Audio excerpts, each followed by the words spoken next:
La plus noble conquête que l'homme ait jamais faite est celle de ce fier et fougueux animal qui partage avec lui les fatigues de la guerre et la gloire des combats. C'est en ces termes que le naturaliste Georges-Louis Leclerc, comte de Buffon, introduisait le chapitre du cheval dans son encyclopédie d'histoire naturelle, rédigée au XVIIIe siècle. Autre temps, autres mœurs, aujourd'hui le cheval reste assurément la plus noble des conquêtes, mais ce que nous partageons avec lui est de toute autre nature.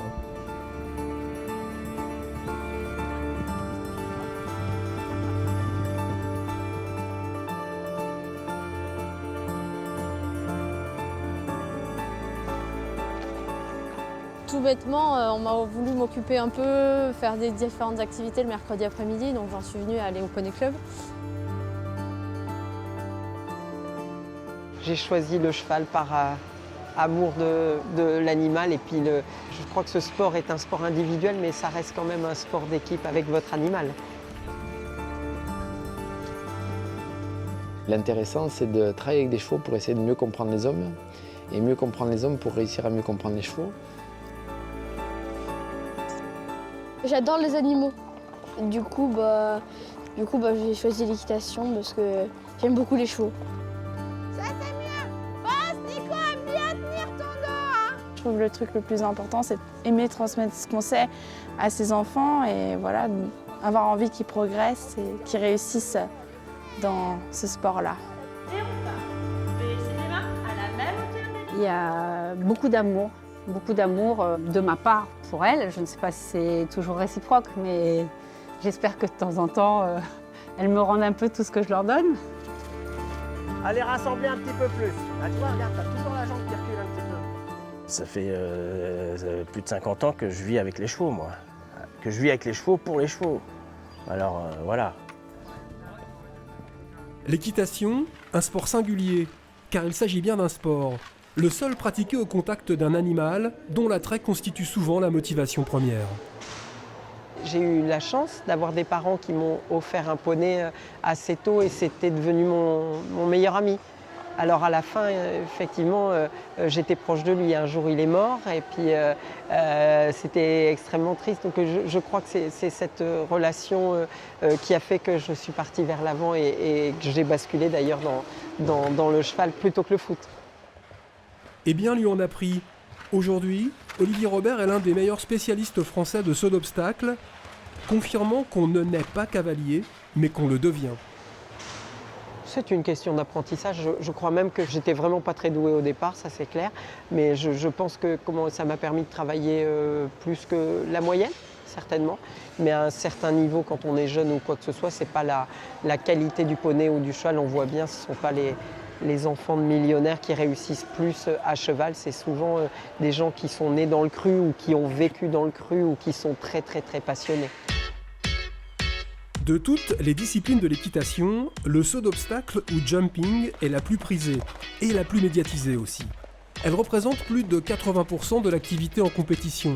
L'épreuve consiste à effectuer un parcours jalonné d'obstacles le plus rapidement possible sans commettre de fautes.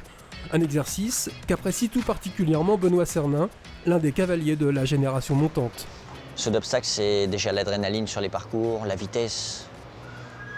On ne peut pas tricher, c'est le temps, c'est les points. C'est le meilleur qui gagne à la fin. Et le meilleur qui gagne à la fin, c'est le meilleur couple. Car faut-il le rappeler, l'équitation est un sport de couple où la relation du binôme cavalier-cheval est essentielle. J'adore la complicité avec les animaux. Et pour obtenir le maximum d'un cheval, il faut vraiment avoir une bonne connexion avec lui. Et ça, c'est ce que je recherche tous les jours. Dans le comportement, dans la façon de monter. Je prends beaucoup de cours de dressage parce que c'est la base et c'est là où on va vraiment au plus profond. Et c'est ça qui me passionne plus que tout. Ma proximité avec mes chevaux peut-être m'aide à passer au-dessus de ma technique. Si on a des résultats, c'est que ça fonctionne bien, qu'il y a une belle harmonie entre le cheval ou le poney et le cavalier. C'est juste un amalgame qui est assez bon entre l'animal et nous. Olivier Robert et Quenelle Dupuy ont formé un duo redoutable pendant plusieurs saisons. Et puis est arrivé le jour où la belle jument Alzane, âgée de 15 ans, a fait ses adieux à la compétition pour éviter que les blessures se répètent. Une décision dictée par la raison, mais qui témoigne des liens qui peuvent unir le cavalier et le cheval. quenelle, c'est une jument dont j'ai fait l'acquisition lorsqu'elle avait 3 ans. C'est une jument qui m'a énormément plu. J'ai eu un vrai coup de cœur pour cette jument et on a fait une carrière ensemble assez ponctuée de grands moments. Voilà, elle m'a amené à la finale Coupe du Monde, elle m'a amené faire des choses juste incroyables. Et donc aujourd'hui, elle tire sa révérence, c'est terminé. C'est l'heure de tourner la page.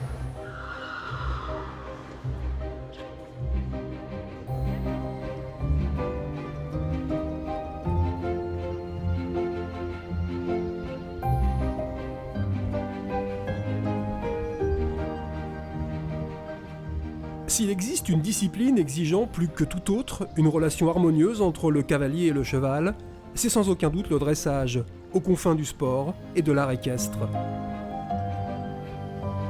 Concrètement, lors d'une épreuve de dressage, le cavalier doit faire exécuter au cheval un enchaînement de figures appelé reprise, alliant habileté et élégance.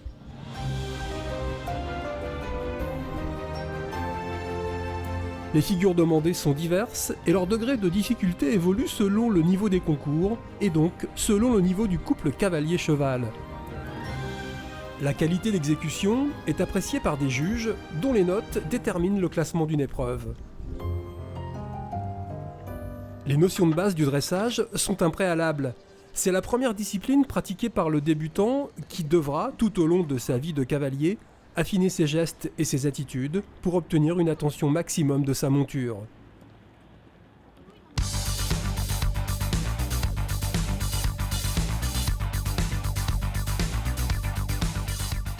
Au même titre que le saut d'obstacle et le dressage, le concours complet est la 3e discipline équestre admise aux Jeux Olympiques. Considéré comme l'épreuve reine de l'équitation, son déroulement est généralement étalé sur plusieurs jours. Le concours complet, c'est un triathlon équestre, c'est-à-dire qu'on a 3 disciplines. Le dressage, qui peut s'assimiler finalement à du patinage artistique, qui est un petit peu plus connu, c'est-à-dire qu'on a des figures imposées que l'on doit faire dans un certain ordre, qui sont notées par un jury sur une note de 1 à 10. Après, on a le cross, ce qui est donc, nous, vraiment la particularité de notre discipline. C'est ce qui nous fait vibrer, hein. C'est pour ça qu'on fait du concours complet. Le cross, en fait, ça part d'un sport militaire, donc c'était pour tester le courage des chevaux. On saute des fossés, on saute des troncs, on passe dans l'eau par exemple. Et en dernier, le saut d'obstacle, qui était là pour vérifier l'état de fraîcheur des chevaux. Le saut d'obstacle est beaucoup plus connu du grand public. Et donc en fait là on enchaîne un parcours entre 12 et 13 obstacles, qui sont des obstacles mobiles où on peut faire tomber des barres. On fait ces 3 épreuves-là avec le même cheval, on ne peut pas changer d'une épreuve à l'autre. Et c'est vrai que ça leur demande une vraie complémentarité parce qu'en fait on leur demande d'être danseurs étoiles sur le dressage et après on leur demande d'être des marathoniens. C'est là où il faut qu'on arrive à trouver les bons ingrédients pour être performant sur les 3 disciplines. Les romantiques nobles, les airs petits comme les en équilibre, bien franchi. C'est magique ce qu'elle est en train de faire Gwendolen Fer. En 2017, Gwendolen Fer remportait le concours complet international de Pau, reconnu comme l'un des plus difficiles, devenant au passage la première française à s'imposer à ce niveau.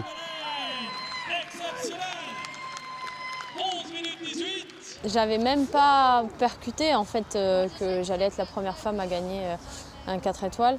C'est vrai que moi c'était l'aspect sportif avant tout qui primait. De gagner ce type d'épreuve-là, c'est déjà formidable. C'est un peu le Graal, hein. Pour nous c'est les tournois du Grand Chelem, hein. Donc c'est vrai que c'est quelque chose d'exceptionnel. Et alors en plus d'être la première femme, c'est sûr que je marque un petit peu l'histoire de mon sport. Donc ça aussi, ça fait vraiment plaisir. C'est une autre singularité de l'équitation, d'être l'un des rares sports où les femmes participent à armes égales aux mêmes épreuves que les hommes. Ça a toujours été un sport mixte.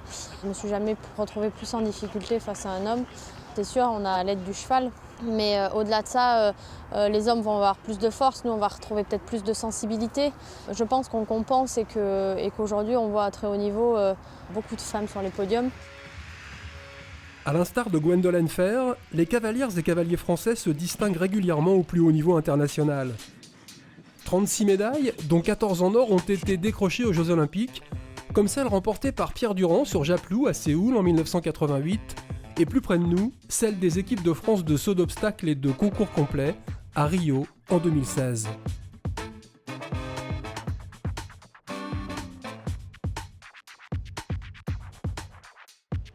Si la cavalerie française figure parmi les meilleures mondiales, elle le doit aussi à l'engagement des propriétaires qui vivent leur passion par procuration en confiant leurs chevaux à l'élite des cavaliers.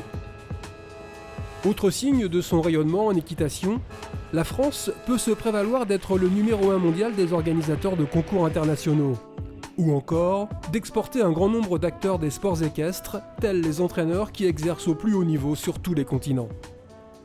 Comme il y a une école anglaise, une école allemande, est-ce qu'il y a une école française en équitation ? Oui, on en a parlé très longtemps, bien sûr, aussi parce qu'on a une équitation de tradition et l'école française, c'était l'efficacité liée à l'esthétisme. Aujourd'hui, on peut quand même observer que dans l'ensemble des disciplines, il y a une mondialisation de l'entraînement, des attentes aussi des qualités des chevaux. Et on peut dire que tout ça s'est harmonisé et on a de moins en moins le trait de caractère ou de profil de chaque continent ou de chaque équitation. Sur quelle politique, j'ai presque envie de dire, sur quelle philosophie se fonde l'équitation de haut niveau en France ? Aujourd'hui, c'est d'abord sur le respect de l'animal, du couple. On a 2 athlètes, donc d'où la difficulté, dont un qui s'exprime bien sûr, mais sans parler, qu'on doit deviner, qu'on doit apprendre à connaître. Donc l'esprit, c'est toujours l'efficacité pour la performance. L'esthétisme encore, ça nous colle vraiment à la peau, et le respect bien sûr.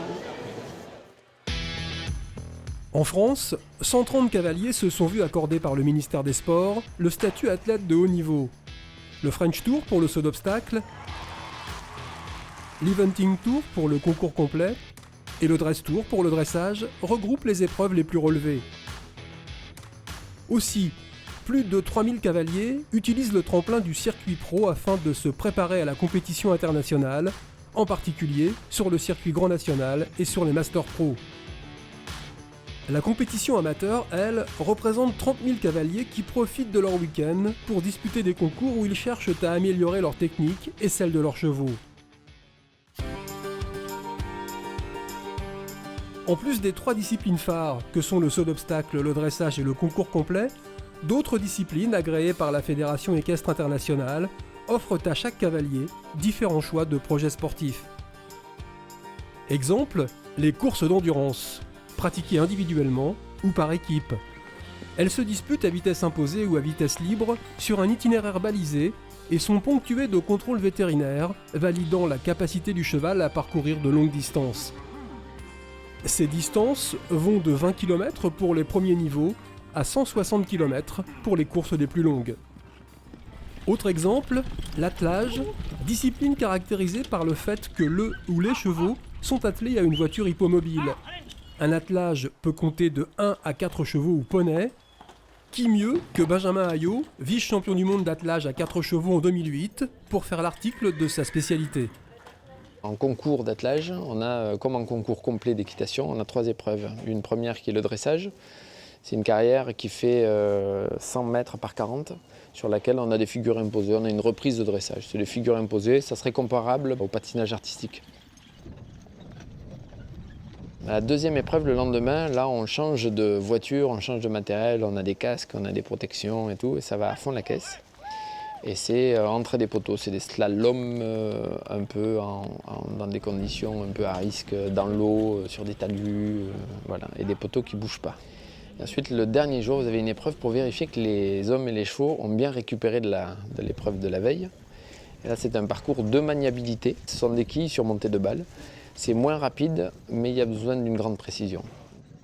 Comme on le remarque, l'équitation attelée sportive est une véritable activité de pilotage embarqué que le meneur ne peut pas assurer seul. C'est une des seules disciplines de l'équitation qui se pratique en équipe. Autour des mêmes chevaux, autour du même, sur le même attelage, on est obligé d'être plusieurs. À l'intérieur d'une équipe, vous avez bien sûr le meneur. Autour, il y a toujours toute une équipe de personnes. Il y a un copilote qui est la personne qui apprend toutes les trajectoires avec moi et qui les récite en parcours. La personne qui est derrière, sur le marathon, sur le cross, est là pour stabiliser la voiture. Mais un meneur en attelage qui est tout seul n'existe pas. Et au-delà de la compétition, s'il fallait définitivement nous convaincre des plaisirs de l'attelage, Benjamin Ayot a aussi les mots pour le dire. Ça permet au commun des mortels qui pensent qu'il n'est plus assez physique pour monter à cheval de pouvoir quand même pratiquer une discipline avec des chevaux. Vous n'avez jamais vu un cheval et vous voulez découvrir ce que c'est, comment ça bouge, comment ça fonctionne. On peut partir en forêt ensemble pendant 2 heures. Ça permet de le partager en famille et vous pouvez très vite mener, commencer à conduire le cheval, commencer à vous régaler. L'attelage est une discipline juste géniale pour ça.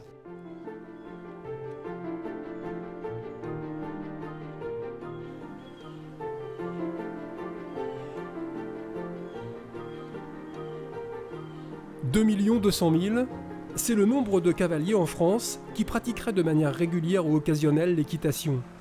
Pour la plupart, il est avant tout question de plaisir, et souvent bien plus que ça. C'est une passion, c'est un virus, c'est une partie de ma vie, quoi, les chevaux. J'ai commencé l'équitation à l'âge de 10 ans. Pas bouger. Et j'en ai plus de 55 maintenant. Et les chevaux sont toujours dans ma vie. J'ai eu mon premier cheval à moi quand j'ai pu l'assumer financièrement, j'avais une trentaine d'années. Et voilà, et aujourd'hui on a Cabriole et sa fille Calas. Bon après, je fais pas de grandes choses avec eux, mais j'aime leur contact, j'aime vivre avec eux. Tous les week-ends, Valérie prend des cours de dressage. Loin d'elle, l'idée de rechercher la performance. Toutes les semaines, on a un cours, on est guidé, on est conseillé et on progresse petit à petit. Bon, on n'a pas d'enjeu de concours ou quoi que ce soit, on est juste là pour se faire plaisir et on se fait plaisir. Tu ne coupes pas avec moi, c'est moi qui décide où aller. Quel que soit leur niveau, les cavaliers ont au moins une ambition en commun, celle d'être le plus en harmonie possible avec leur monture. C'est le Graal quand on est en harmonie avec son cheval. C'est vraiment le but recherché, évidemment. Après, on peut être en harmonie à pied avec son cheval. Donc ça, je crois que c'est de l'acquis pour moi. En revanche, à cheval, l'harmonie, c'est dans le travail. Donc il faut passer beaucoup de temps pour que le cheval soit au point dans ce qu'on lui demande de faire. Et puis aussi pour que le cavalier puisse progresser en même temps que le cheval. L'harmonie, la complémentarité avec le cheval sont au cœur de tout enseignement. Ancien cavalier de haut niveau en concours complet, il a notamment participé aux Jeux Olympiques de Los Angeles et de Séoul. Allez, on trotte.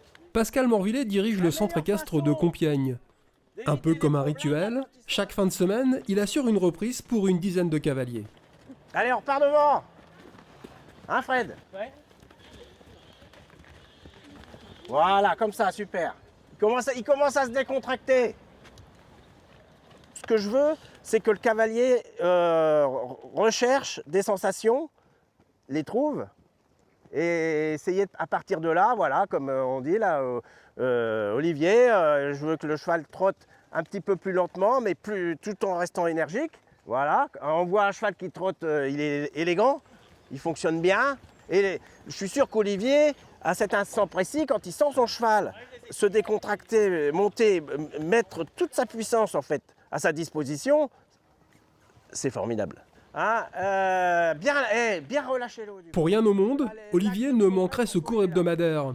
Il fait partie de ces cavaliers qui privilégient la pratique de l'équitation en club, et ce, pour plusieurs raisons.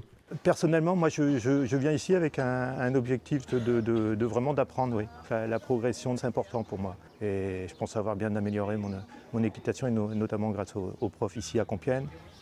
C'est l'équitation loisir. On est tous sur le même rythme, une semaine de boulot hyper active, donc le samedi matin, c'est le bon break qui est recherché. Ouais. Donc c'est que ça va pas si mal. C'est souvent une manière de s'échapper des contraintes du travail, de la vie et tout ça. Moi j'ai des adultes qui viennent et puis qui disent mais tu peux pas savoir, j'attends mon cours du samedi matin ou du jeudi soir. J'y pense 3 fois dans la semaine parce que je me dis ça, à cheval j'oublie tout. Les clubs, des lieux de vie conviviaux aussi, qui dépassent largement le cadre des considérations équestres. Ah, c'est un lieu de rendez-vous. Hein, l'équitation, c'est un petit peu le prétexte. Ce groupe-là d'adultes, ils peuvent passer 2 heures après le cours entre amis. Ça va au-delà de la pratique de l'équitation toute seule. C'est presque un art de vivre.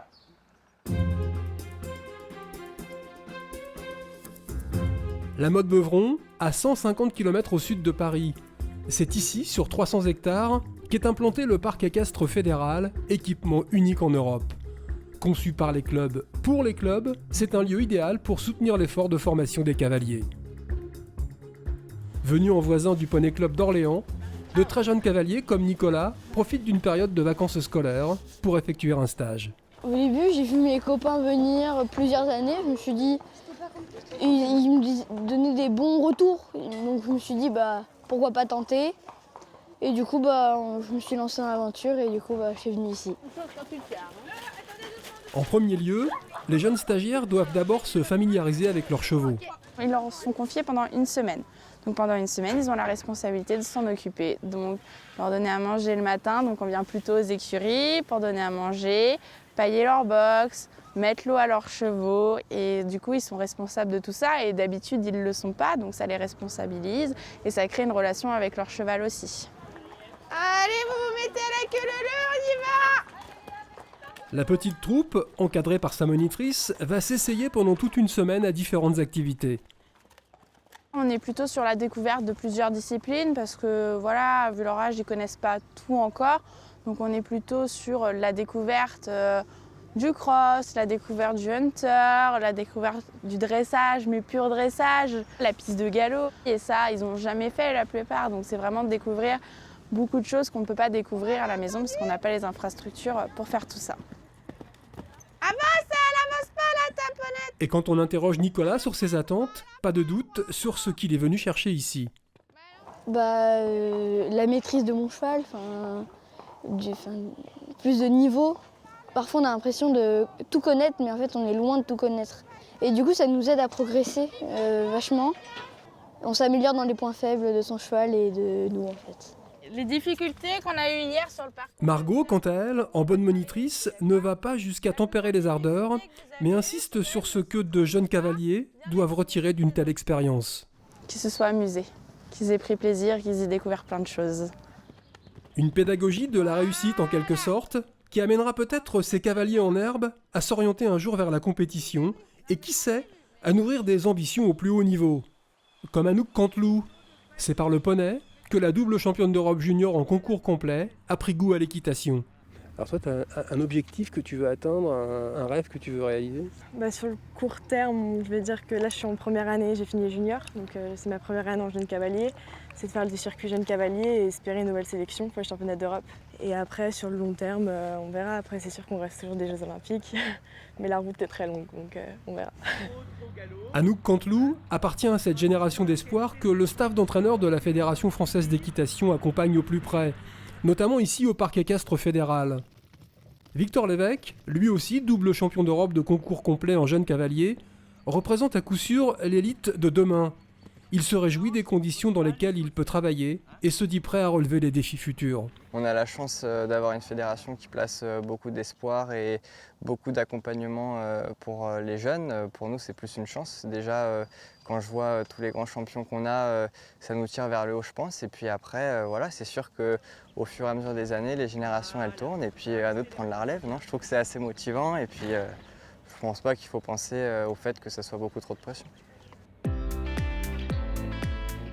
La qualité des équipements du parc équestre fédéral profite non seulement aux cavaliers de haut niveau, mais aussi aux milliers de clubs et à leurs adhérents qui chaque été affluent de la France entière à l'occasion du Generali Open de France, le championnat de la Fédération française d'équitation poney et club. L'occasion de rappeler que l'équitation, avec ses 630 000 licenciés, est le 4e sport national derrière le football, le tennis et le basketball, et qu'elle est le premier sport féminin en France. La Fédération française d'équitation regroupe 35 disciplines, dont 3 disciplines olympiques et une paralympique. 6000 poney clubs et centres équestres permettent la pratique de l'équitation. C'est bien sûr le résultat de la politique sportive de la Fédération depuis de longues années sur l'accès au cheval, d'abord à la nature, au poney pour beaucoup d'enfants, et puis au cheval, on a 25% de nos licenciés qui pratiquent la compétition. Donc on vient d'abord pour le facteur cheval, pour l'animal, pour la nature, et ensuite on se met à la compétition.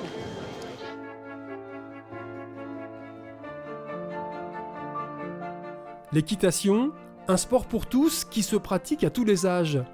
Un sport aussi en pleine mutation qui s'est largement démocratisé. Aux côtés de disciplines comme la voltige ou l'équitation western par exemple, de nouvelles activités, toujours plus ludiques, sont apparues telles le ride and run ou le tir à l'arc à cheval. Désormais, le cheval se pose aussi en animal médiateur. C'est une évidence pour les enfants, mais aussi pour des publics en difficulté comme les personnes atteintes de handicap. Depuis plusieurs années, la Fédération française d'équitation organise la pratique handisport jusqu'au niveau paralympique avec le paradressage. Enfin, la France est la première destination de tourisme équestre en Europe. Le contact direct avec la nature et l'animal contribue au respect des autres, au respect de l'environnement. En dehors des carrières et des manèges, les cavaliers se tournent de plus en plus souvent vers une itinérance douce, à la découverte des richesses patrimoniales de nos territoires.